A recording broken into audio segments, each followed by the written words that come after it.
Baik, bismillah. Assalamualaikum warahmatullahi wabarakatuh.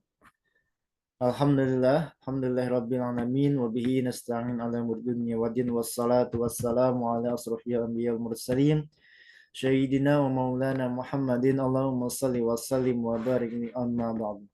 Alhamdulillah puji syukur kita kehadirat Allah Subhanahu wa taala yang sampai dengan pagi hari ini kita semua masih diberikan berbagai macam kenikmatan, nikmat panjang umur, nikmat usia gitu ya, nikmat kesehatan dan tentunya nikmat iman Islam yang wajib kita syukuri setiap harinya Bapak Ibu. Dan mudah-mudahan sampai kemudian kita wafat dalam kondisi beriman, dalam kondisi husnul khatimah. Amin ya robbal alamin. Salawat dan salam kita haturkan juga kepada junjungan kita baginda Nabi besar Muhammad sallallahu alaihi wasallam yang senantiasa kita sampaikan selawat dan salamnya, yang senantiasa kita harapkan kehadirannya, dan mudah-mudahan kelak di yaumil kiamat nanti kita bisa berjumpa dengan Rasulullah Sallallahu Alaihi Wasallam di surganya Allah Subhanahu Wa Taala. Amin ya robbal alamin. Baik Bapak Ibu yang dirahmati Allah Subhanahu Wa Taala, yang sampai hari ini ya Alhamdulillah seperti informasi yang sudah di-share di grup-grup dan selalu kita ingatkan juga ya setiap pekannya bahwa Alhamdulillah kita bertemu kembali di kajian rutin Pekanan Isyikar Imam Property ini, dan sekarang ini sudah masuk pekan ke-207 ya, yang dimana kemudian judul pada kesempatan pagi kali ini membahas tentang hukum afiliat. Nah, ini mungkin juga menjadi problematika di tengah-tengah kita Bapak Ibu ya, apalagi kemudian menjadi pembahasan kontemporer di mana kemudian perlu dibahas, perlu diperdalam lagi, dan perlu kemudian kita mengetahui bagaimana hukum Islam itu dalam transaksi muamalah, terkhusus pada kesempatan kali ini tentang hukum afiliat. Dan alhamdulillah juga masih dibersamai oleh guru kita yaitu Ustadz Dwi Condrotiono, dan beliau sudah hadir juga di tengah-tengah kita. Jadi Bapak Ibu silahkan dipersiapkan catatan-catatan terbaiknya gitu ya. Kemudian jika ada yang ingin bertanya nanti bisa ditulis di kolom chat terlebih dahulu. Insya Allah nanti kita akan bacakan pertanyaan Bapak Ibu sekalian. Nah, maka penting buat kita semua untuk selalu ya luruskan niat kita agar apa? Agar menjadi pahala di sisi Allah Subhanahu wa taala. Baik Bapak Ibu, kita buka terlebih dahulu ya kajian Pekan Anies Karimah Property pekan ke-207 dengan hukum affiliate yang dibersamai langsung, diisi langsung oleh guru kita yaitu Ustadz Dwi Condrotiono PSD. Mari bersama-sama kita buka dengan membaca basmalah. Bismillahirrahmanirrahim. Baik, Bapak Ibu sudah siap ya untuk menerima materi kajian ilmu pada kesempatan pagi kali ini tentang hukum afiliat yang sudah marak di tengah-tengah masyarakat, di tengah-tengah kita. Langsung saja akan dibahas oleh guru kita yaitu Ustadz Dwi Condrojono. Ustadz, mangga Ustadz. Baik, terima kasih. Assalamualaikum warahmatullahi wabarakatuh. Waalaikumsalam warahmatullahi wabarakatuh. Alhamdulillahirabbil alamin. Salatu wassalamu ala asrofil anbiya'i wal mursalin. Sayyidina wa maulana Muhammadin wa ala alihi wa sahbihi ajmain amma ba'd. Bapak Ibu dan saudara-saudara sekalian yang dirahmati Allah, alhamdulillah kita bisa bertemu kembali dalam kajian fikih muamalah di Jumat yang penuh barokah ini. Insya Allah kita hari ini akan membahas tentang hukum affiliate. Nah, untuk lebih jelasnya kita langsung masuk ke materi.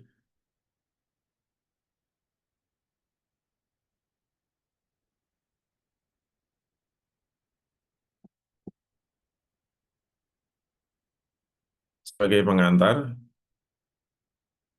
dalam bisnis syariah ada banyak cara untuk memasarkan produknya. Di samping dengan cara jual beli secara langsung, yaitu bisa juga dengan menggunakan makelar ya. Nah, ternyata ada satu cara yang baru, berjualan secara tidak langsung, yaitu dalam bentuk affiliate ya, menggunakan cara penjualan dalam bentuk affiliate. Nah, apa yang disebut affiliate itu? Kita lihat faktanya ya. Affiliate adalah strategi atau metode yang digunakan dalam pemasaran produk, di mana seseorang akan memperoleh sejumlah komisi karena telah mempromosikan produk dari sebuah bisnis melalui media sosial guna memperkenalkan, membujuk, merekomendasikan, serta meningkatkan penjualan produknya.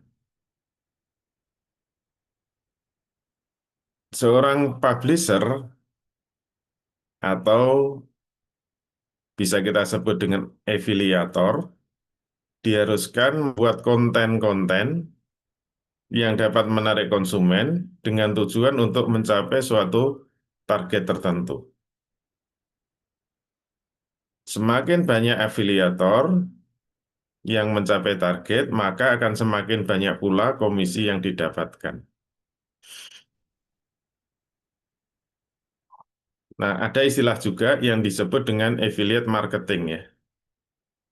Affiliate marketing itu merupakan program untuk mempromosikan produk atau jasa dari brand tertentu yang selanjutnya akan mendapatkan komisi dari setiap pembelian yang dilakukan.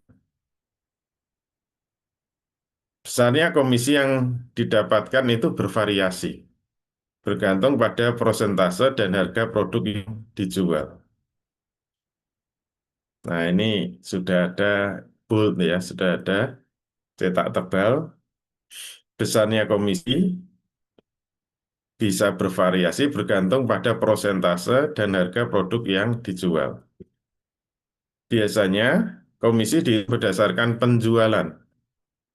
Namun ada juga yang menghitungnya berdasarkan leads, website klik, pengguna free trial maupun download aplikasi.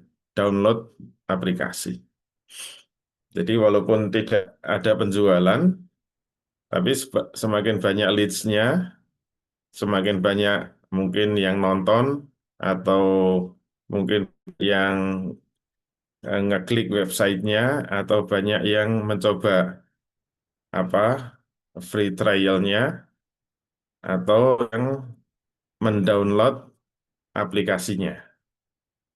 Jadi walaupun tidak ada pembelian, sudah ada komisi. Kemudian, bagaimana cara menjadi affiliate marketer? Langkah-langkahnya yang pertama melakukan pendaftaran. Yang kedua membuat konten dan membagikan linknya. Yang ketiga konsumen mengklik dan membelinya. Ya tergantung isi isi perjanjiannya ya. Mungkin cuma mengklik saja atau membelinya atau dua-duanya ya, klik dan membeli. Kemudian terjadi transaksi yang dan secara otomatis tercatat. Kemudian pembelian dikonfirmasi oleh seller, ya pemilik produknya yang sudah menugaskan sellernya, kemudian afiliator mendapatkan komisi. Nah, itu penjelasan bagaimana menjadi affiliate marketer. Jadi kurang lebih faktanya seperti itu, ada 6 langkah ya. Kalau dibuat skema, affiliate itu berarti ada 3 pihak ya. Dari supplier atau merchant kepada afiliator, ini akadnya apa?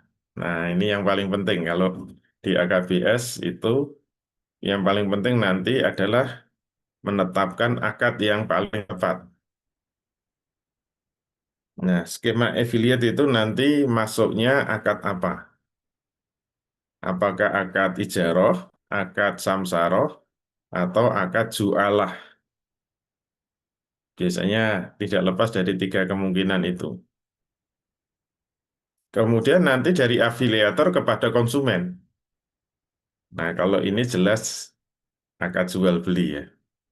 Nah, yang titik kritisnya ini skema affiliate ini. Nanti boleh setuju, boleh tidak. Dan kadang-kadang seorang apa pemberi fatwa itu keliru di dalam melihat fakta sehingga apa akad yang diterapkan itu keliru. Maka nanti kesimpulan hukumnya juga salah. Nah, kita coba lihat bagaimana pandangan Islam terhadap skema affiliate tersebut. Apakah halal atau haram? Maka kita lihat pengumumannya ya. Affiliate, ini faktanya dari perusahaan atau dari merchant tadi, merupakan kegiatan yang bersifat terbuka, bersifat sukarela, dan bisa berlaku kepada siapa saja. Oleh karena itu, affiliate itu masuk kategori sebuah bentuk sayembara. Nah, kalau itu istilah Indonesia ya. Kalau ini sebuah sayembara, maka dalam istilah fikih, yang paling tepat apa? Kalau ini istilah fikih, sayembara ini disebut ju'alah ya. Disebut ju'alah, boleh dibaca ju'alah, boleh dibaca ji'alah. Nah, ini ya. Boleh dibaca ju'alah, boleh dibaca ji'alah. Nah, ju'alah atau ji'alah apa? Nah, ini materinya sudah pernah kita berikan di materi dasar ya. Muamalah dasar. Jadi diharapkan muamalah dasar ini mateng ya. Kalau di AKBS memang saking matengnya sampai harus menghafal ya. Untuk ujian harus hafal. Maka nilainya tergantung hasil hafalan. Jadi ada 16 akad yang harus dihafalkan. Karena pengalaman ini hanya pengalaman saya saja ya, pengalaman pribadi. Selama kita mendampingi transaksi-transaksi dalam bisnis itu selalu berputar dalam 16 akad itu. Insya Allah kalau kita benar-benar matang menguasai 16 akad itu, ya tidak jauh-jauh keluar dari 16. Walaupun akad muamalah tidak hanya 16. Dalam satu kitab, saya pernah mencoba meliti itu sekitar 41 sebenarnya. Tapi memang tidak semuanya terpakai ya. Ya mungkin secara minor nanti ada yang kepakai, tapi secara mayor ya 16 akad ini yang harus dihafal. Salah satunya ju'alah itu. Nah, ju'alah itu apa? Ini harus hafal kalau kalau hafal itu langsung nanti ada pertanyaan jawabnya cepat. Al ju'alah itu hia bisa dibaca ji'alah ya. Al ju'alah itu hia altamizu kok altamizu iltizamu audin ma'lumin ala amalin muayyanin ma'lumin. Jadi ju'alah itu iltizamu audin. Janji untuk memberikan kompensasi. Ingat, iwat itu kompensasi ya. Iltizamu aud ma'lumin. Janji untuk memberikan kompensasi yang tertentu. Maklumin, ingat maklum itu lawan dari majhul. Nah, kata kuncinya pada apa? Maklumin. Ingat, takrif ini adalah hukum syara yang bersifat kuliah. Jadi kalau itu disebut ta'rif syar'i, maka ini memang sudah merupakan produk ijtihad dari seorang mustahid. Karena ta'rif syar'i itu hukum syariat yang bersifat umum, bersifat kuliah. Maka bisa digunakan untuk menghukumi perkara-perkara juz'iyah, perkara-perkara turunannya. Jadi kata kuncinya pada kata maklumin ini. Iltizamu audin maklumin ala amalin muayyanin maklumin. Jadi jualah itu adalah janji untuk memberikan kompensasi yang bersifat jelas atau maklum ala amalin muayyanin kepada amal yang tertentu maklumin yang bersifat jelas juga. Nanti coba kita bandingkan dengan samsaroh karena berarti ini nanti ada kemiripan dengan samsaroh. Kemudian ada keterangan dari ulama, jualah ini tidak termasuk muamalah akad. Nah, dulu di materi dasar sudah kita sampaikan bahwa muamalah itu ada dua macam. Ada muamalah yang harus dengan akad, yang kalau tidak menggunakan akad maka muamalah itu tidak sah. Tetapi ada muamalah yang tidak perlu akad, tanpa akad sudah sah. Contoh muamalah dengan akad dulu jual beli contohnya. Sewa menyewa, sirkah termasuk samsaroh. Nah, kalau samsaroh harus dengan akad. Terus yang tidak termasuk akad apa? Tidak perlu akad, contohnya hadiah itu nggak perlu akad, sodako nggak perlu akad, termasuk talak. Nah, hati-hati talak tidak termasuk akad. Khawalah tanpa akad.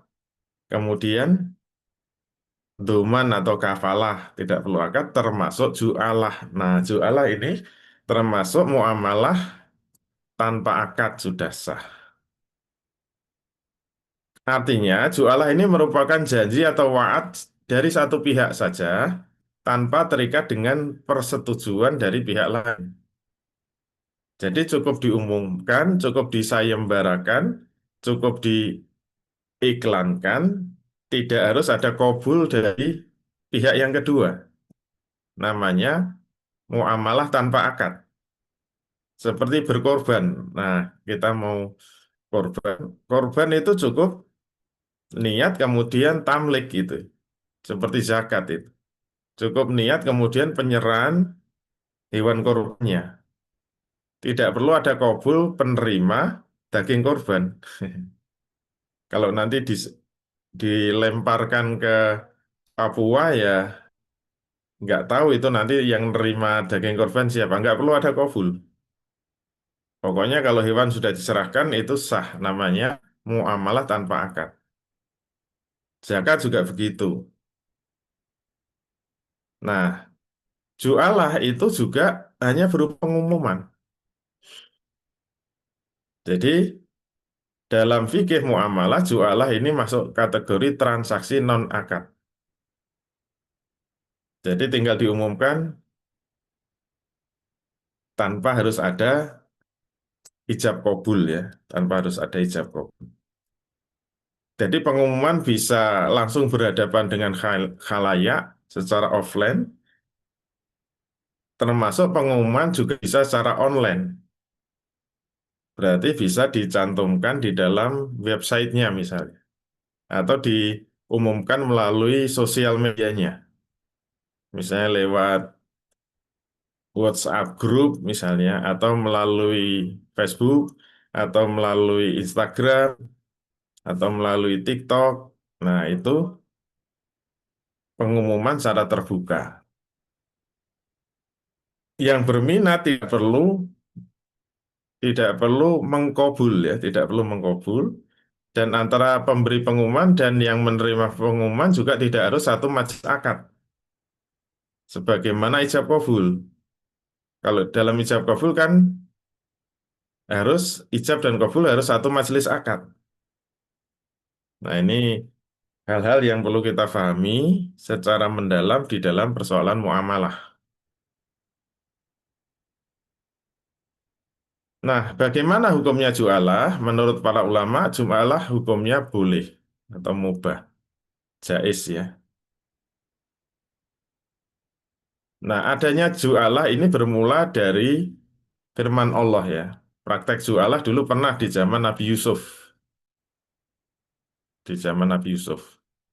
Kita bisa melihat contoh jualah yaitu sayembara yang diberikan oleh seorang raja di zaman Nabi Yusuf. Qalu nafqidu al maliki wal man ja'a bihi khimlu ba'irin wa ana bihi za'imun. Penyeru-penyeru itu mengumumkan, memberi pengumuman atau memberikan sayembara. Kami telah kehilangan piala raja. Barang siapa, nah itu saya bayangkan gitu. Barang siapa yang bisa mengembalikannya, maka akan mendapatkan hadiah berupa bahan makan seberat onta. Masya Allah. Satu onta itu berapa kilo? Dan aku akan menjadi penjamin terhadapnya. Nah, sebenarnya di sini ada dua aktivitas ya, ada dua transaksi. Kalau kita perhatikan ya, yang pertama ada jualah atau sayembara, yang kedua ada kafalah atau doman ya, penjaminan. Jadi kalau sampai nggak dapat hadiah, saya jadi jaminannya. Itu namanya doman atau kafalah.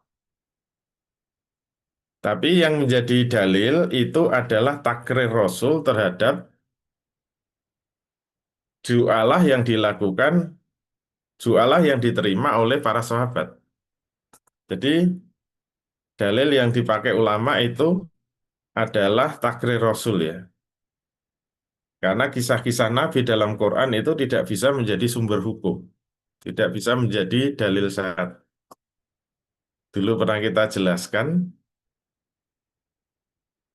bahwa dalil syariat itu Al-Quran, As-Sunnah, Ijma' Sahabat, dan Qiyas. Nah, tidak semua ayat Al-Quran itu bisa menjadi dalil.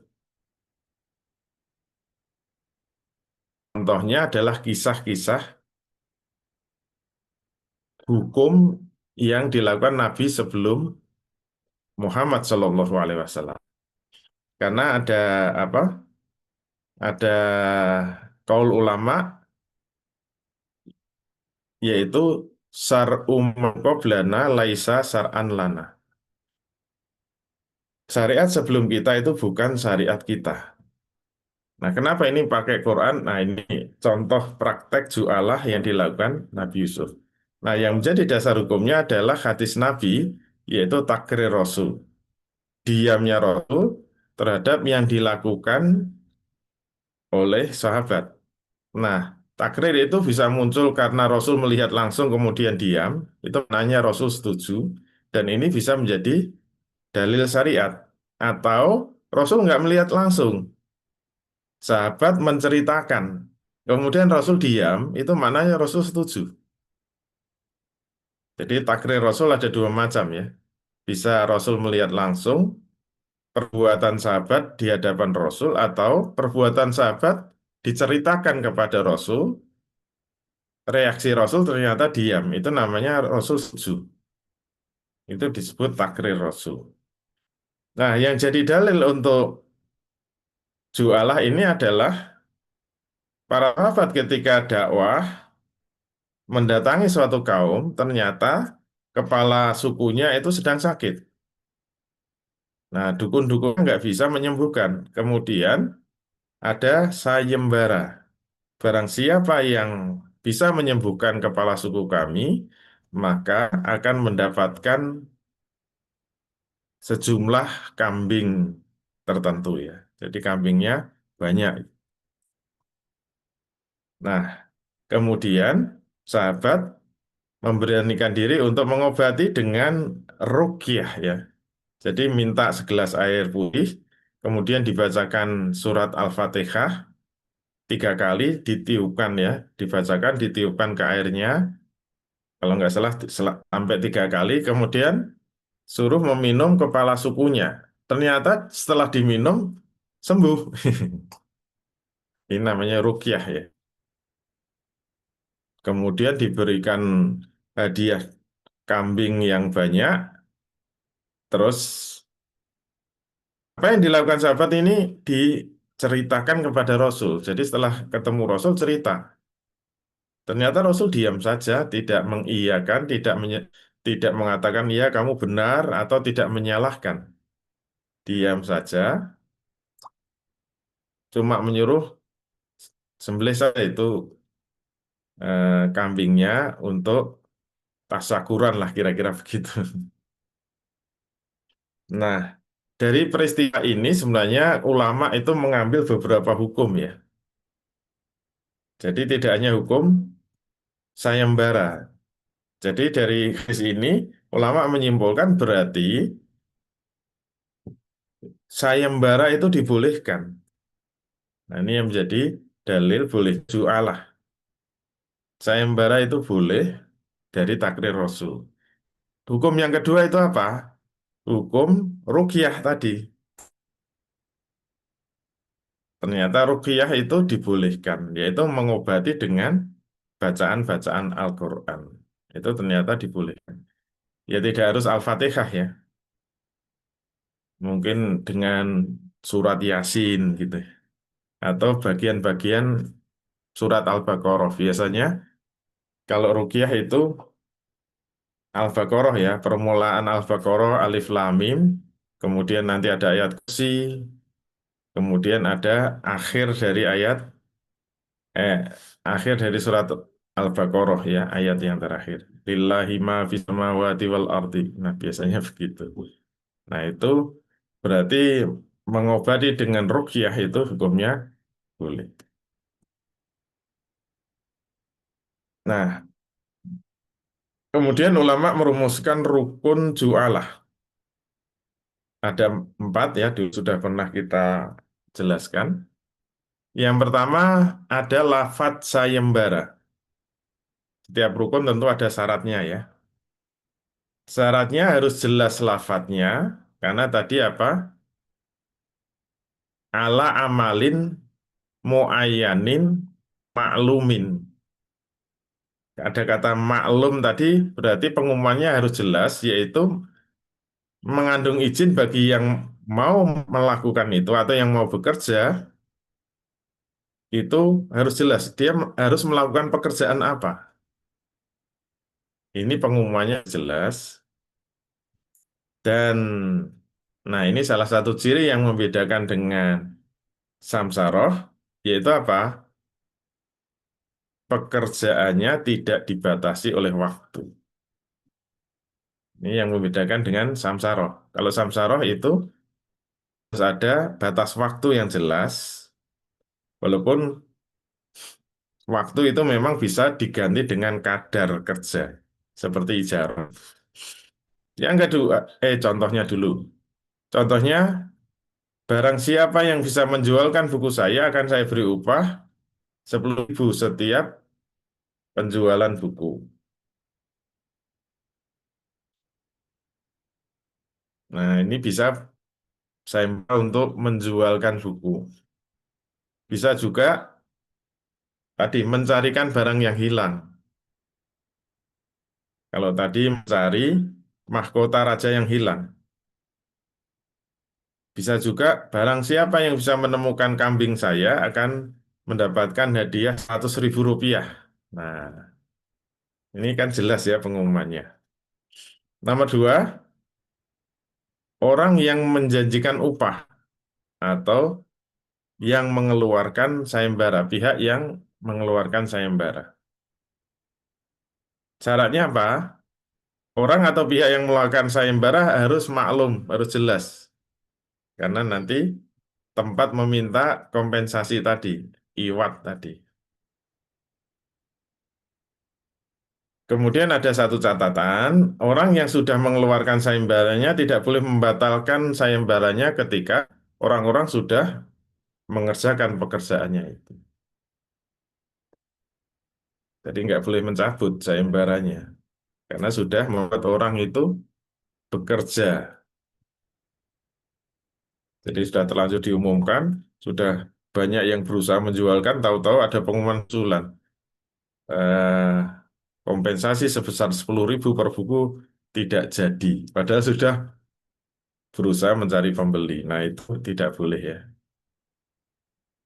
Kemudian yang nomor tiga, pekerjaan, amalnya. Syaratnya pekerjaan yang dikerjakan juga harus maklum.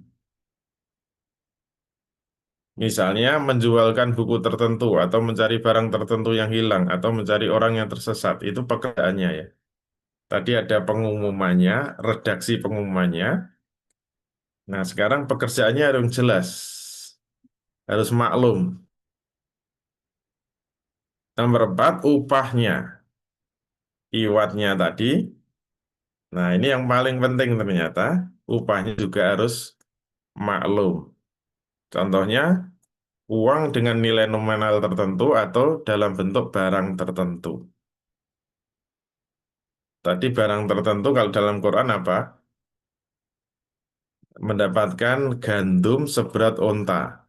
Kalau zaman Nabi, mendapatkan sejumlah kambing ya. Misalnya dapat 50 ekor kambing misalnya. Nah, itu maklum. Maka tidak boleh kompensasi itu kita sering ya dengar di radio zaman zaman dulu, mungkin zaman sekarang juga masih, yaitu apa? Pengumuman biasanya barang siapa yang bisa menemukan STNK saya yang hilang, maka akan mendapatkan imbalan yang sepantasnya. Nah, itu termasuk matsul ya. Itu tidak sah. Karena imbalan yang sepantasnya itu berapa? Nggak jelas. Jadi harus maklum. Barang siapa yang bisa menemukan kambing saya akan mendapatkan kompensasi 100.000 rupiah. Nah, dan tidak boleh dalam bentuk prosentase. Barang siapa yang bisa menemukan kambing saya akan mendapatkan 10% dari harga kambing. Nah, harga kambingnya berapa belum jelas. Karena prosentase itu majhul ya, prosentase itu majhul, tidak maklum.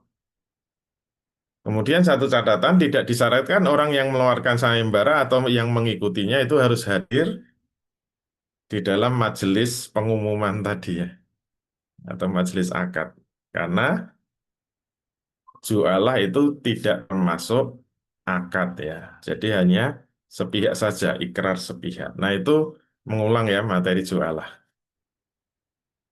Nah kalau dirumuskan tadi ada 4 ya rukunnya, pemberi sayembara atau al-jail, kemudian lafadz sayembara, kemudian pekerjaan atau amal, kemudian upah atau ujroh atau iwat tadi ya. Nah syaratnya tadi orang atau pihak yang akan sayembara harus jelas. Terus orang yang melakukan sayembara tidak boleh membatalkan sayembaranya ketika para para hadirin atau orang yang melihat pengumuman sudah bergerak untuk mengerjakan sayembara tersebut. Lafaz sayembara syaratnya harus mengandung izin, harus jelas, yaitu mengandung izin bagi yang akan bekerja. Tidak ada ketentuan batas waktunya. Contohnya tadi, barang siapa yang bisa menjualkan buku saya akan diberi upah 10.000 per buku, misalnya.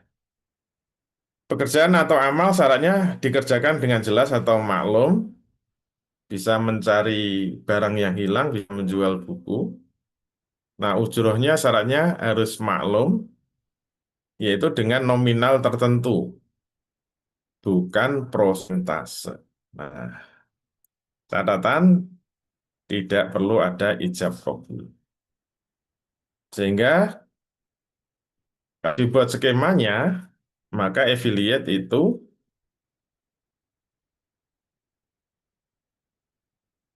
jadi kalau aplikasi jualah dalam affiliate, skemanya satu, pihak merchant yang akan bertindak sebagai al-jail, itu pihak yang meminta suatu pekerjaan. Dua, afiliator atau al-amil, orang yang melakukan pekerjaan. Kemudian tiga, pekerjaan atau amal. Maka skemanya seperti tadi. Merchantnya al-jail, afiliator al-amil, maka menggunakan skema yang bukan akad ya. Jualah atau sayembara.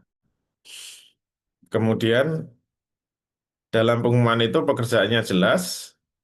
Misalnya kalau dalam afiliator mencari konsumen. Nah, kalau konsumen setuju, maka dia membeli. Nah, ini harus berijab kabul antara afiliator dan konsumen. Kemudian afiliator mendapatkan fee.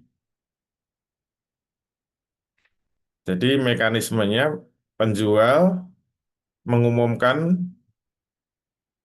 untuk boleh menjadi afiliator untuk mencari pembeli. Kalau pembeli setuju membeli kepada afiliator, kemudian afiliator akan mendapatkan fee. Nah, catatan pentingnya apa?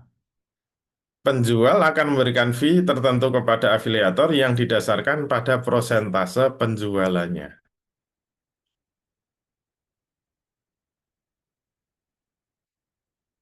Nah, tadi sudah kita singgung sebagai catatan penting, antara makelaran dan sayembara harus ngerti perbedaan yang spesifik ya. Nah, kita lihat takrifnya dulu ya. Asam sarotu hiya khirfatun yakunu mukhtarifuha alwasitatu bainal bai'i wal mustari. Samsara adalah suatu pekerjaan atau profesi di mana pelakunya menjadi perantara antara penjual dan pembeli. Kalau jualah adalah iltizamu audin maklumin ala amalin muayyanin maklumin. Jadi jualah adalah janji memberikan kompensasi materi hal tertentu untuk suatu perbuatan jasa tertentu.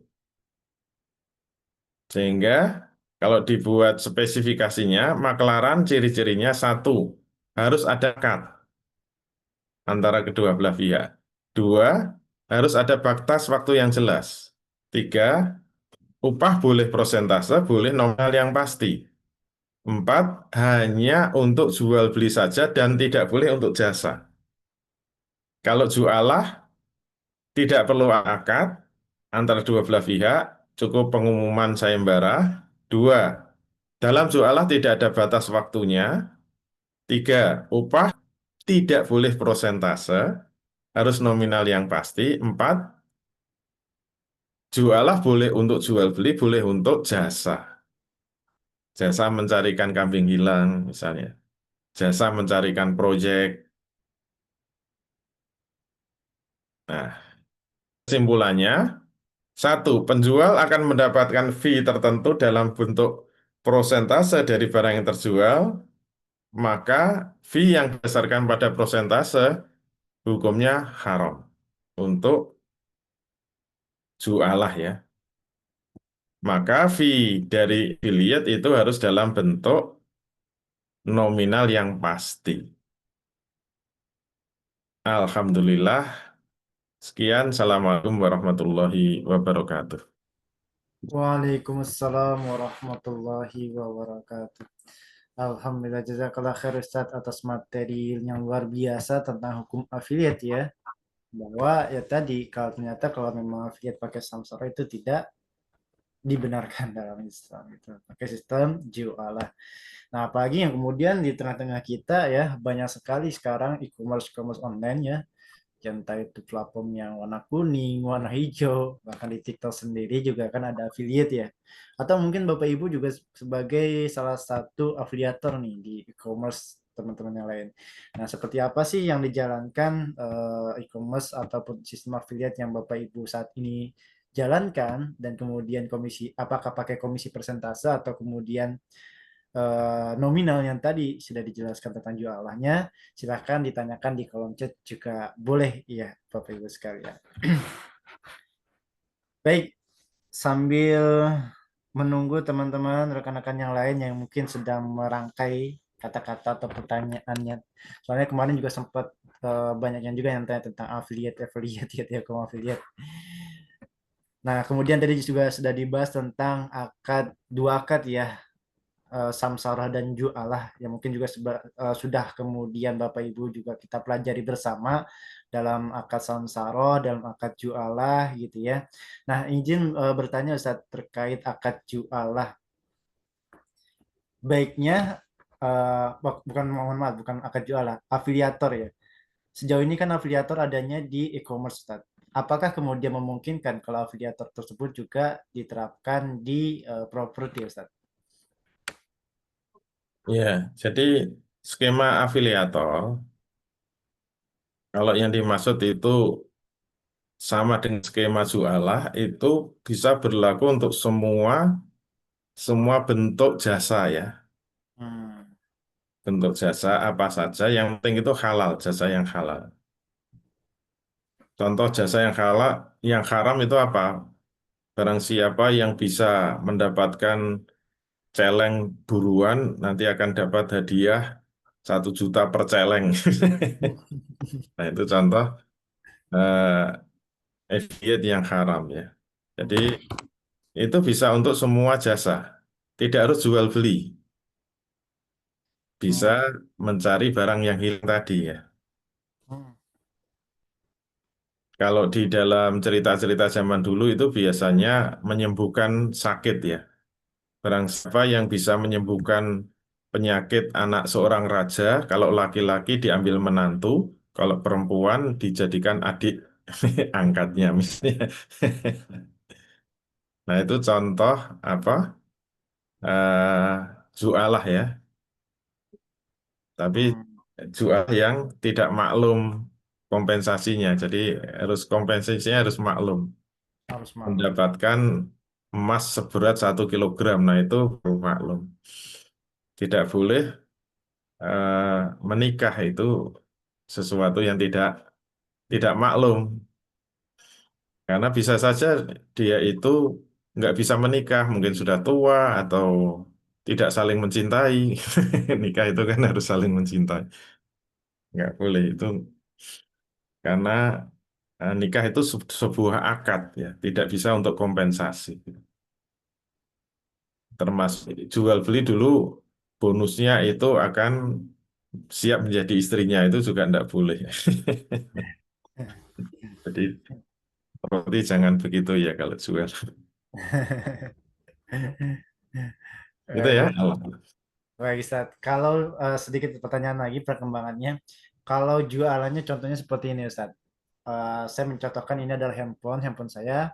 Barang siapa yang bisa menjual handphone saya seharga 1 sampai 2 juta, berarti ada range harga tuh, 1 sampai 2 juta, maka akan mendapat komisi 100.000. Apakah itu boleh atau tidak, Ustaz? Maksudnya kan dari segi harga masih belum fix nih, harga 1 juta atau harga 2 juta.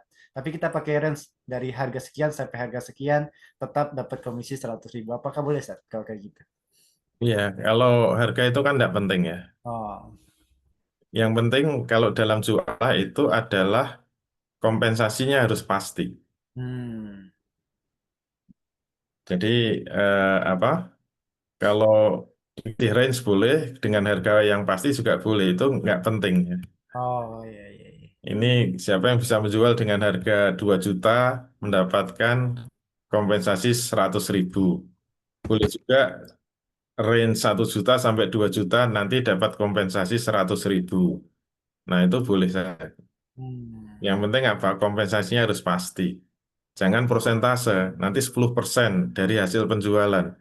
Ya Hmm. kan bisa terjual 1 juta, bisa terjual 2 juta. Iya. Nggak pasti itu. Gitu ya, Allah Allah. Ya, Ustaz. Kalau itu harus pakai samsaro, harus pakai akad, ya, Ustaz, ya. Persentasenya. Baik, ini sudah masuk beberapa pertanyaan, termasuk via Japri juga ada yang bertanya ya. Saya baca di kolom komentar dulu ya pertanyaan-pertanyaannya. Oke, Bu Ila. Assalamualaikum, Waalaikumsalam. Afiliat sama MLM beda kan ya, Ustaz? Kalau MLM kan nggak boleh kan ya? Kalau mohon penjelasan, Ustaz. Oh, tentang MLM, Ustaz. Sudah dibahas Ya, kayaknya. LMM sudah pernah kita bahas ya. Jadi MLM itu tidak sesimpel jualah, karena MLM itu ternyata ada 4 pelanggaran ya. Kalau affiliate kan hanya satu pelanggaran, yaitu menyangkut fee atau kompensasinya. Kalau fee-nya itu berupa prosentase tidak boleh.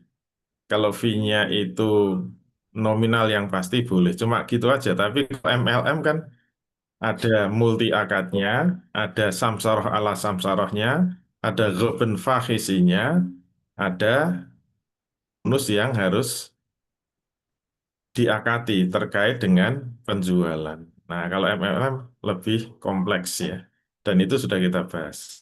Gitu ya. Hmm, Nah, nah. siap. Jazakallah khair Ustaz. Nah ini nanti kalau mau lihat tentang hukum MLM Bu Ila ya, nanti bisa ditonton di YouTube Iskariman Academy, sudah dibahas juga Bapak Ibu ya. Baik, kemudian dari Pak Irwan Ihsan. Nah ini nih sedikit agak berkembang ya, tapi ini mungkin jadi satu case di tengah masyarakat yang baru ya saya dengar ya. Bagaimana hukumnya memberikan persentase kepada orang yang merawat hewan atau tanaman setelah laku terjual? Iya, merawat hewan atau merawat apa eh, tumbuhan setelah laku terjual itu harus jelas itu akad apa. Hmm. Jadi eh, kalau melakukan perawatan hewan itu jelas akad ijaroh ya, akad ijaroh. Maka kita sudah belajar tentang ijaroh. Ijarah itu harus fix, upahnya harus fix, nominal yang pasti. Bisa didasarkan pada kadar, didasarkan pada waktu. Nah, untuk merawat itu biasanya waktu ya. Merawat hewan per hari berapa? Kayak hewan korban itu setelah laku, ya karena harus dibawa pulang. Tapi kalau nggak bisa merawat kan bisa meminta kepada penjualnya merawat. Nah, itu harus dengan akad sendiri. Dan tidak boleh dikaitkan dengan akad jual beli. Nanti kena multi akad.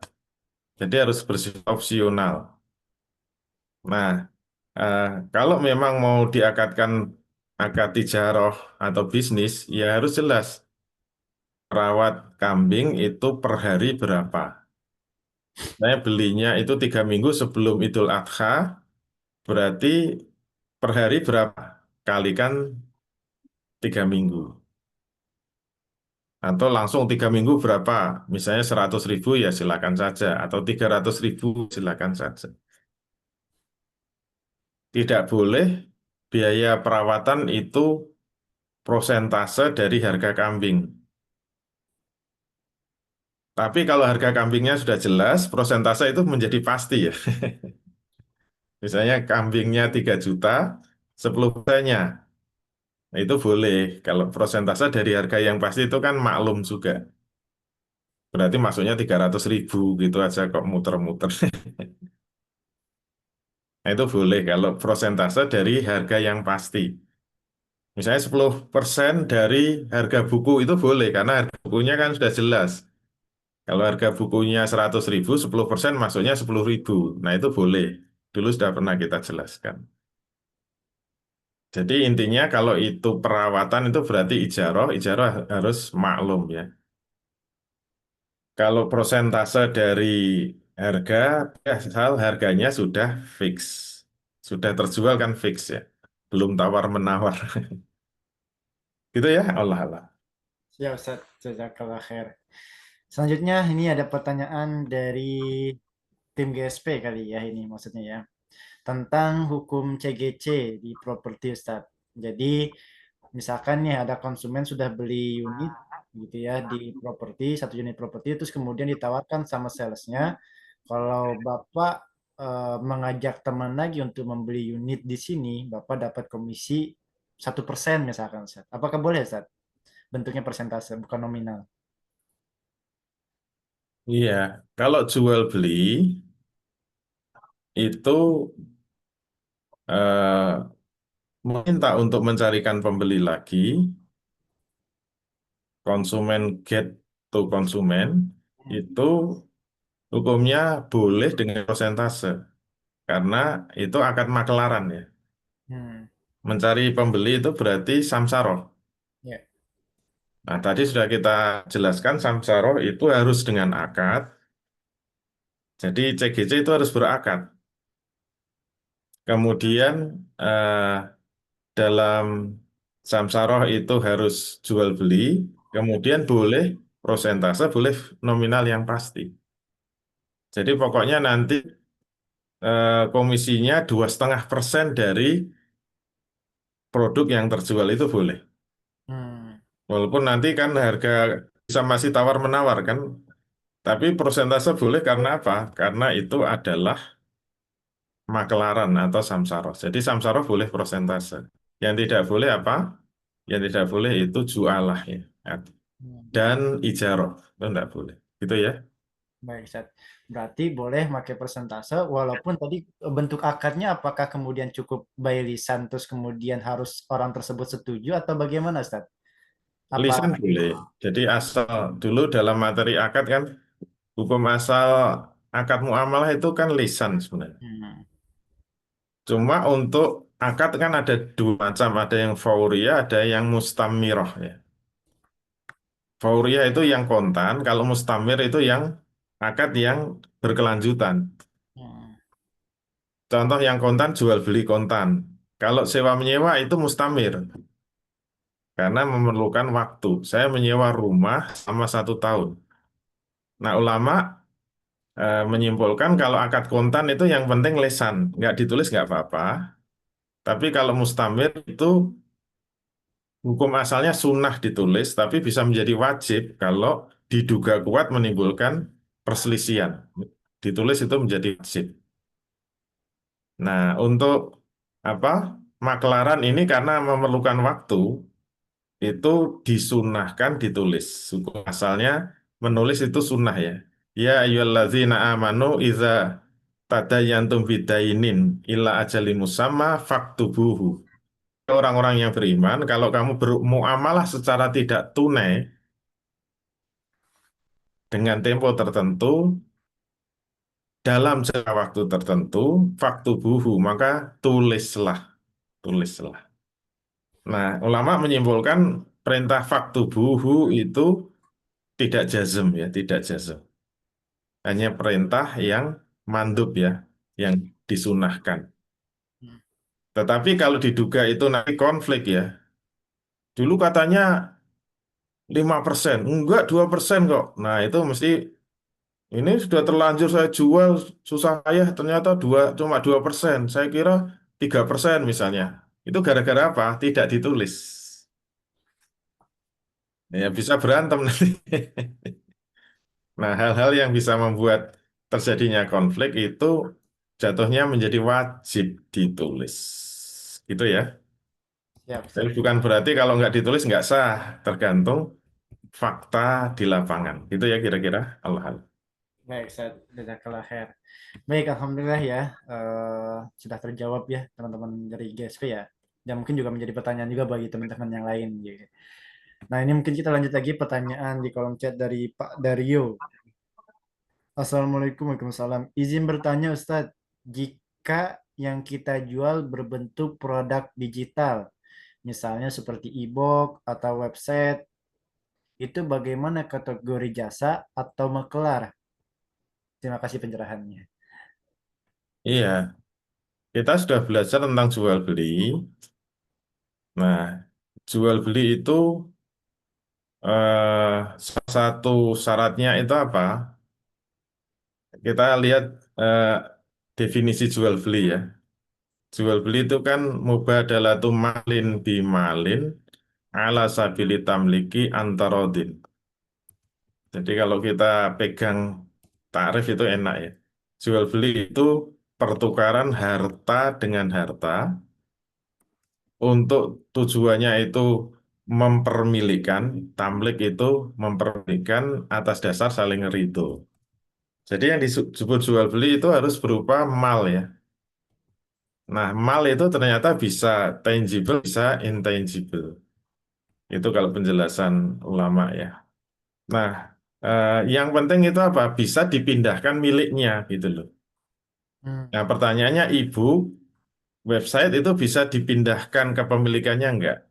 Karena syarat jual beli itu taslim. Taslim itu apa? Serah terima, bisa diserahkan. Nah, makanya kalau apa? Kenapa jual beli istisna untuk rumah itu tidak boleh? Dulu sudah pernah kita jelaskan. Kenapa membangun rumah dengan akad istisna itu tidak sah karena tidak bisa taslim. Jadi membangun rumah itu mesti nancep di tanah. Kalau nancep di tanah itu tidak bisa diserahkan. Yang bisa diserahkan itu kan minta dibuatkan meja, minta dibuatkan apa kursi. Nah, setelah selesai kan bisa diserahkan. Itu namanya taslim. Tapi kalau minta dibuatkan rumah, nggak bisa diserahkan karena rumahnya kan nancep di tanah. Nah, itu tanahnya siapa? Kan membeli tanah itu, membeli rumah itu mesti nancep di tanah. Nah, itu tanahnya siapa, Wong? Bukan tanahnya kok. Makanya tidak bisa taslim. Nah, nah, kalau e-book itu bisa dipindah milikkan, maka sah untuk jual beli, maka untuk makelaran juga sah. Website nanti bisa diserahkan, ya bisa diserah terimakan, itu berarti sah untuk jual beli. Gitu ya, walaupun produk digital. Gitu ya, Allah. Baik Ustaz, jazakallah khair. Nah ini ada pertanyaan yang cukup menarik juga nih Ustaz. Butuh penjelasan mungkin lebih detail biar teman-teman juga, terutama teman-teman properti ini bisa paham nih. Kalau ada hal yang perlu diperbaiki ya harus diperbaiki juga ya. Nah ini ada pertanyaan yang mungkin mewakili teman-teman yang lain. Dari Pak Randi Ustaz. Kalau akad samsaroh tapi objek yang diperjualbelikan masih belum maklum. Misalkan saya punya tanah kata beliau gitu ya, tapi belum dibangun kontrakan, baru tanahnya aja nih Ustaz. Apakah saya boleh memberi komisi berupa persentase kepada marketing, sedangkan dari total tanah dan bangunan tersebut, walaupun bangunannya belum terbangun? Iya, jadi ini hubungannya dengan menjualkan sesuatu yang belum ada.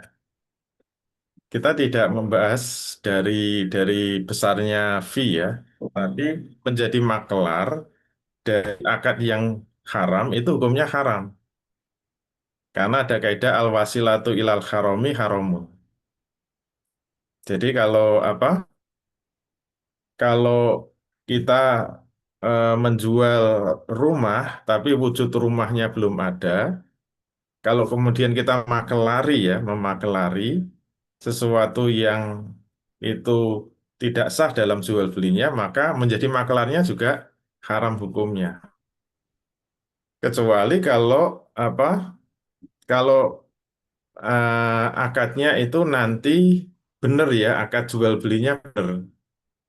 Seperti yang pernah kita sampaikan, untuk rumah kalau belum ada itu kan harus dipisahkan antara jual beli kaflenya dengan akad pembangunan rumahnya. Jadi kalau apa? Kalau kafling itu boleh dijual secara kredit dengan akad jual beli. Syaratnya kafling itu sudah menjadi miliknya. Sedangkan untuk membangun tidak boleh dengan akad jual beli. Termasuk akad jual beli istisna itu tidak boleh. Hmm, Kenapa? Karena rumahnya belum ada. Yang boleh berarti dengan akad ijarah atau menjadi kontraktornya aja. Itu boleh. Nah, berarti kalau akadnya seperti ini, kemudian kita jadi makelar, terus nanti mendapatkan persen dari keseluruhan itu berarti tanah dan bangunan, itu tidak boleh. hmm, Karena makelaran itu hanya boleh untuk jual beli. Berarti hanya prosentase dari jual beli kaflingnya.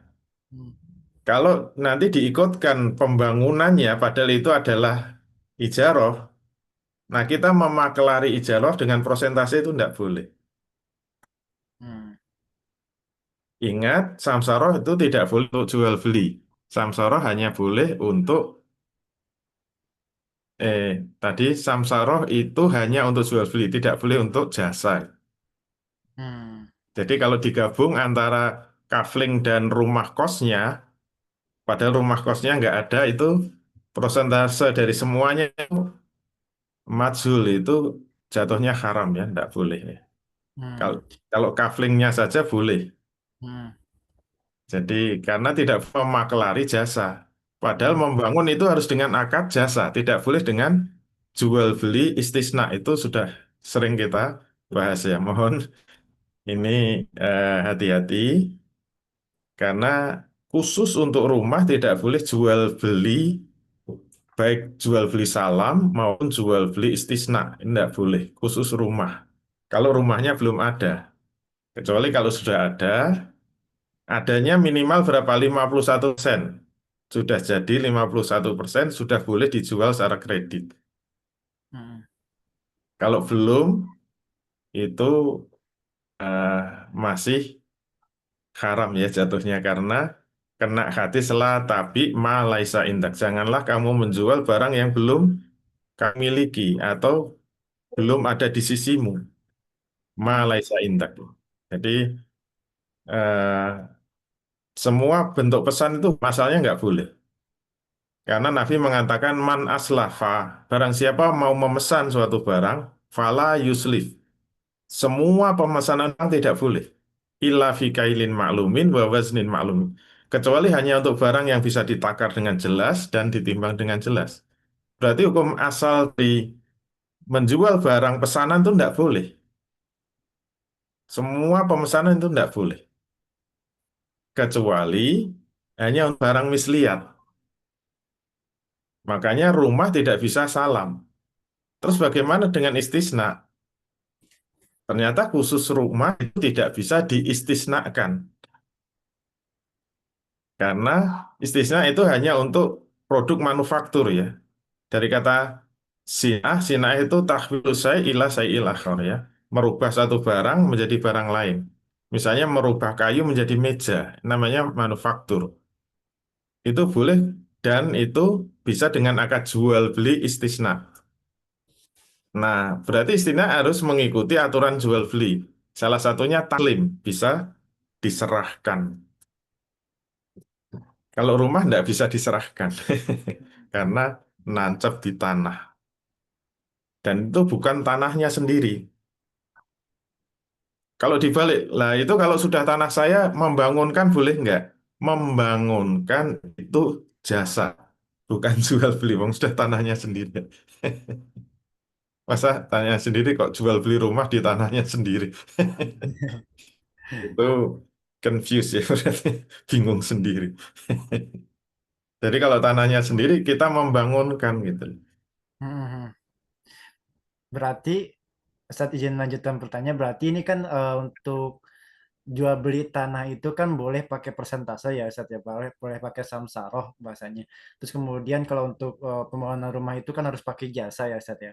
Maka kemudian kalau digabungkan itu kan nggak boleh berarti kan pakai persentase karena udah menggabungkan dengan jual beli dan juga jasanya itu Ustaz ya. Kalau kemudian akhirnya bukan pakai persentase tapi pakai jualah, apakah diperbolehkan Ustaz? Tapi menggabungkan antara tanah tadi dengan bangunannya yang nantinya jasa bangun itu sendiri. Boleh Ustaz? Iya, sebenarnya pakai makelar masih boleh, pakai jualan juga boleh. Syaratnya apa? Fee-nya harus fix. Ya. Pakai makelaran boleh kok, tapi tidak boleh prosentase dari tanah dan bangunan. Jual Hmm. juga boleh, tapi nggak boleh prosentase dari tanah dan bangunan. Nah, kalau pakai makelaran boleh, yaitu dengan harus dengan akad kalau makelaran. Mm-mm. Tapi karena ada jasanya, ingat jasa membangunkan itu tidak boleh diakati makelaran, Mm-mm. tetapi menjadi ijaroh. Apa ciri-ciri ijaroh? Harus pasti. Mm-mm. Jadi misalnya kalau harga tanah saja misalnya 100 juta. Kalau plus Mm-mm. bangunan itu 100 juta. Jadi 500 juta. Kalau hanya tanah saja misalnya 2,5% dari 100 juta. Itu kan 2,5 juta. Wah kecil sekali. Padahal bangunannya belum ada. Eh, Kalau mau makelaran caranya gimana? Coba aja dihitung. Kalau itu semua total 500 juta. Kalau jadi 500 juta, 2,5%-nya berapa? Kira-kira 12.500.000 ya. Mm-mm. Nah, kalau makelarannya kita mengatakan kalau bisa menjualkan ini rukos ya, nanti dengan akad yang benar kamu dapat fee 12,5%. Itu boleh. Yeah.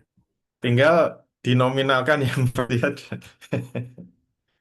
Jangan prosentase.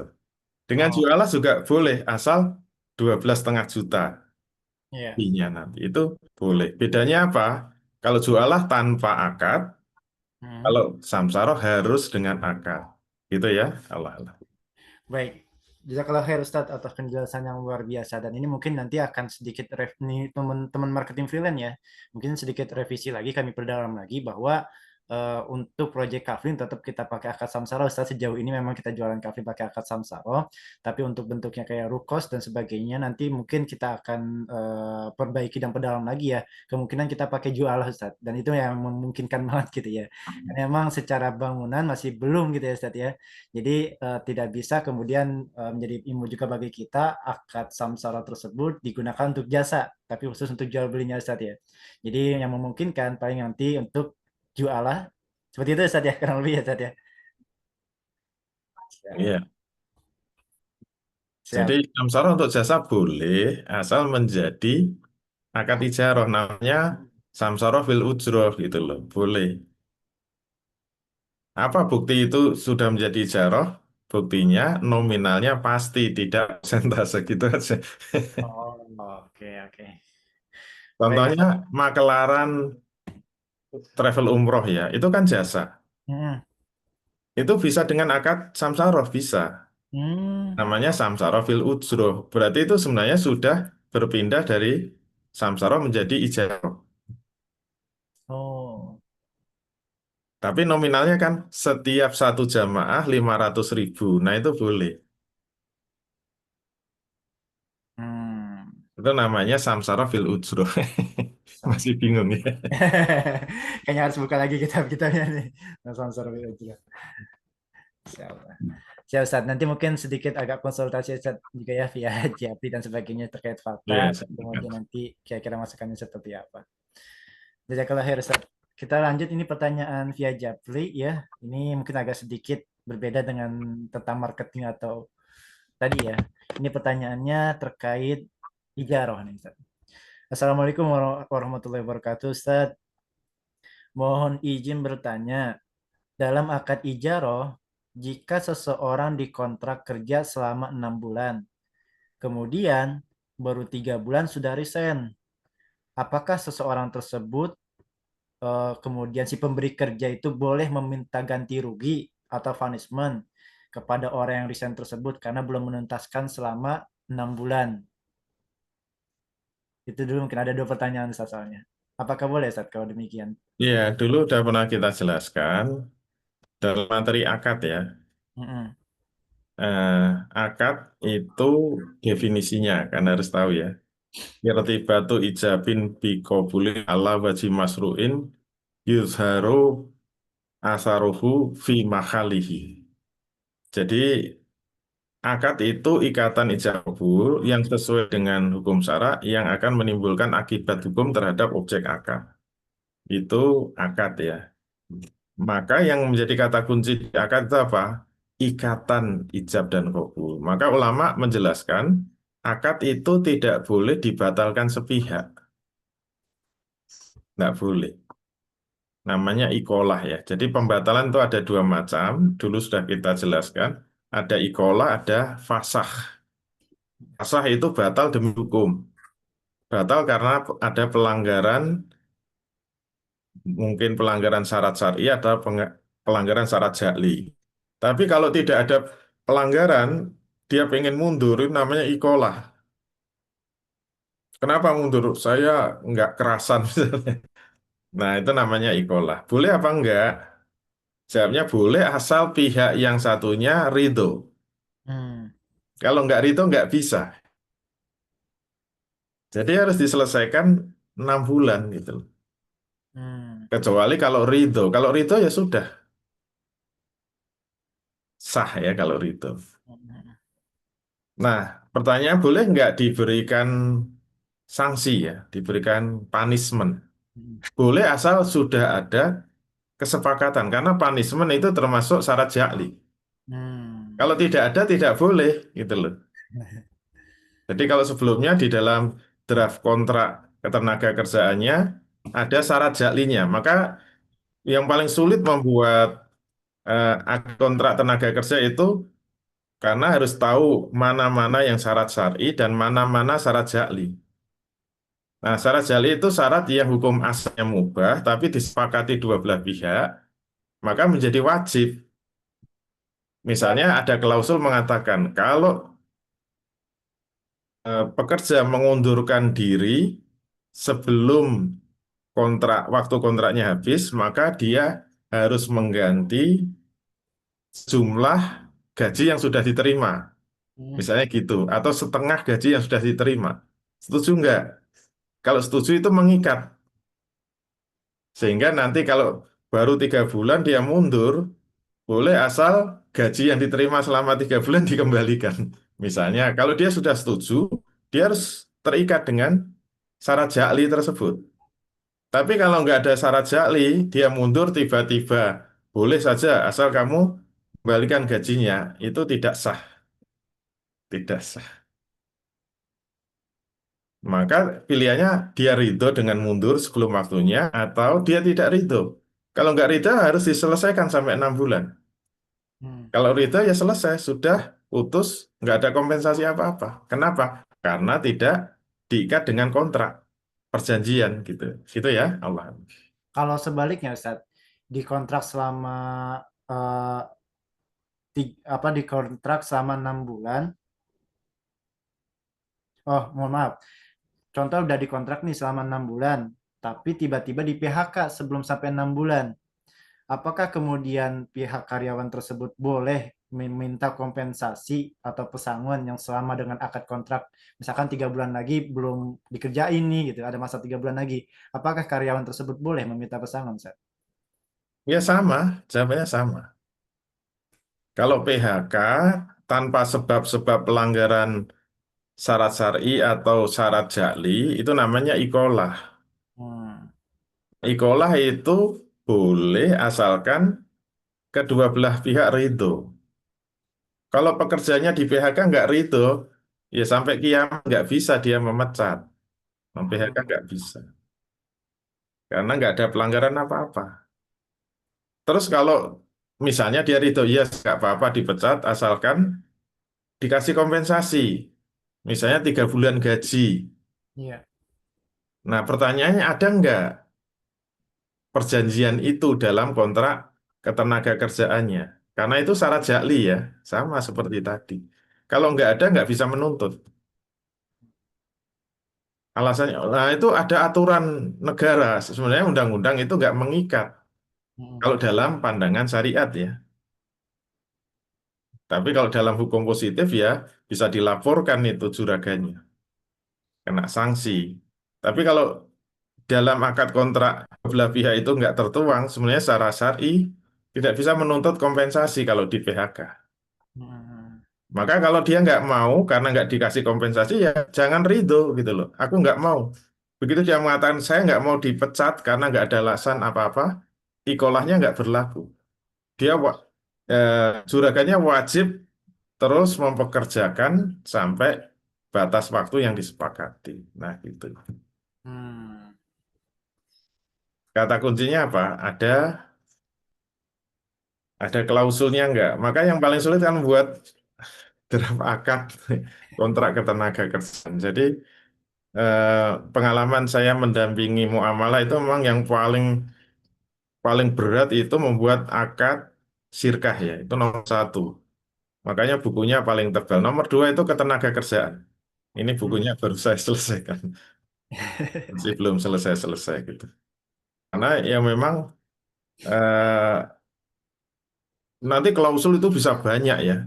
Dan itu eh, tergantung bisnisnya. Jadi nanti karena saya pernah menangani rumah sakit. Wah, rumah sakit itu beda dengan properti ketenaga kerjaannya. Beda nanti dengan warung makan. Beda dengan pabrik. Itu beda-beda. Tapi walaupun buku nggak harus semuanya sih. Hanya itu di kasus itu bisa. Tapi ya tetap belum selesai. Mohon doanya saja. Ya Allah. Baik, Ustaz. Masya Allah, jazakallah khair atas penjelasan yang luar biasa pada kesempatan pagi kali ini. Dan terima kasih banyak teman-teman yang sudah mengirimkan pertanyaan di kolom chat ataupun via Japri. Dan insya Allah mudah-mudahan ini menambah ilmu pada kita semuanya. Dan apabila ada hal-hal dalam fikih muamalah kita yang perlu diperbaiki, wajib segera untuk diperbaiki gitu ya. Coba lihat kembali dalam akadnya, dalam transaksi dan sebagainya, wajib kemudian diperbaharui.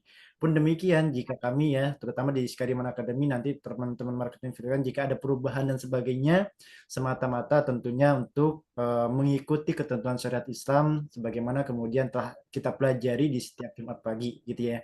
Nah, perkembangannya seperti apa nanti kita infokan via grup teman-teman marketing freelance. Dan buat kita semuanya tentunya mudah-mudahan ilmu yang pada kesempatan setiap Jumat pagi hari ini ya, mudah-mudahan menambah keimanan ketakwaan kita kepada Allah Subhanahu wa taala biar lebih taat, biar kemudian lebih berkah juga rezeki yang kita dapatkan. Dan kita doakan terus juga guru kita Ustadz Dwi Condro Tiono, mudah-mudahan Allah berikan kesehatan dan panjang umur selalu. Ustadz sebagai penutup boleh dong untuk closing statementnya mungkin.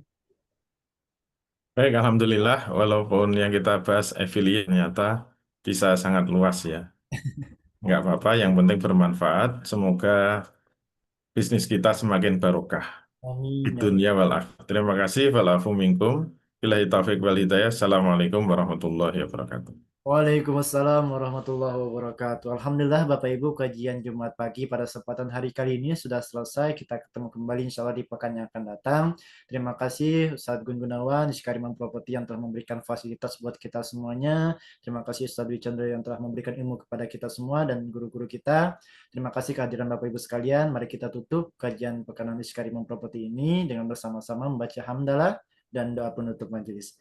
Alhamdulillah Rabbil Alamin. Subhanakallahumma bihamdika. Asyhadu an la ilaha illa anta astaghfiruka wa atubu ilaih. Akhir kalam. Assalamualaikum warahmatullahi wabarakatuh. Waalaikumsalam warahmatullahi Syukran saat jazakallah khair.